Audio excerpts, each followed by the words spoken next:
আজকে বিজেপির একটা দেওয়াল লিখন দেখে সত্যি খুব হাসি পাচ্ছিল নিজের থেকে।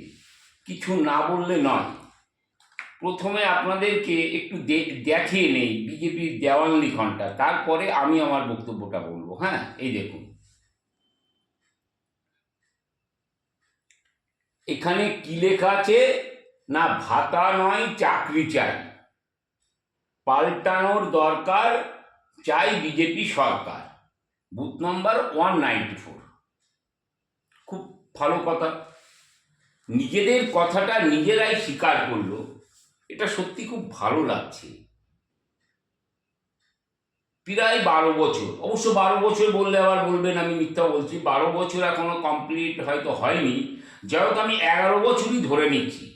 কেন্দ্রে বিজেপি সরকার আছেন 11 বছর।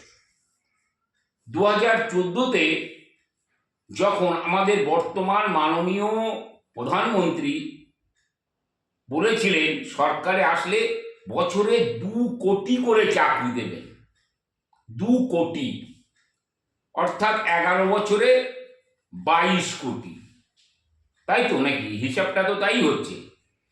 যদি সেই 22 কোটি চাকরি দিতেন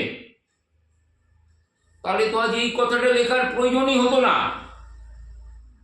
যাই হোক, পক্ষান্তরে আপনারা আপনাদের নিজেদের অন্যায়টা স্বীকার করলেন, তার জন্যই ধন্যবাদ। দ্বিতীয়টা কি লিখেছেন? দ্বিতীয় দেওয়াল লিখনে আপনারা লিখেছেন, তার সাইডের দেওয়ালে আমি দেখলাম, একটু দেওয়াল লিখনটা আরেকবার আপনাদেরকে দেখিয়ে নেই। অন্নপূর্ণা ভান্ডার প্রতি মাসে 3,000 টাকা, 1 জুলাই হইতে, বুথ নম্বর 194।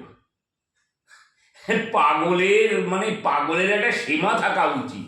মনে হচ্ছে এদের সত্যিকারেরই বিহার অর্থাৎ রাঁচিতে নিয়ে যাওয়ার সময় হয়ে গেছে। পাশের দেওয়ালে লিখছে কি, ভাতা নয় চাকরি চাই, তার সাইডে লিখছে আমরা ভাতা ডবল করব। তাহলে এদেরকে কি বলবে? এরা কত বড় ধুরন্ধর, কত বড় মিথ্যাবাদী, এটা একবার চিন্তা করুন, এটা একবার ভাবুন। সেই সাথে আবার কি বলেছে না, লক্ষ্মী ভাণ্ডার নয়, লক্ষ্মী ভাণ্ডারের নাম পরিবর্তন করে অন্নপূর্ণা ভাণ্ডার।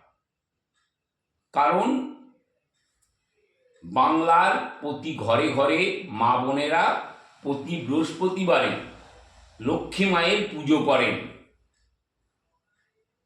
অন্নপূর্ণা মা, যদিও তিনিও আমাদের 33 কোটি দেবদেবীর মধ্যে তিনিও একজন, আমরা অন্নপূর্ণা মাকেও তিনিও আমাদের দেবতা, আমি সেটা বলবো না, কিন্তু লক্ষ্মী ভাণ্ডার চলবে না।